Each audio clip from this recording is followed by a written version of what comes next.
ang mga tao talaga from Visayas kay Isog or Brave.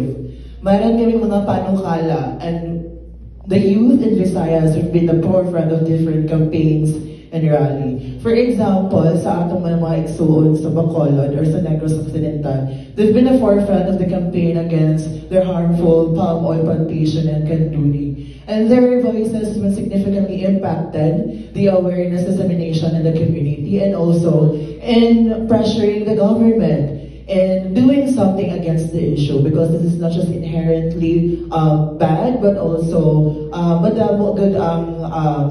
a lot of people have been affected with the certain issue. The same case in Negros Oriental, specifically in Dumaguete, ang among panukala against the harmful pyrolysis machine, na just yesterday, nag-release na among mayor na successfully na pinasara na talaga completely ang among harmful pyrolysis machine. At hindi lang ito laban ng kabataan, but laban ng mamamayan. At we've seen how youth has been the forefront of rallying and campaigning. And that is something that we have in common in Visayas. We stood fast in our advocacy, and we just not limit by just awareness posting, but also creating dialogues with the legislature. We've been always proactive in reaching in our government and also in the authority. Dahil sino nga naman ang may abilidad or power to create more change, but also the people and the government. And it's very important that we have mutual relationship with them to hear us, to represent us youth.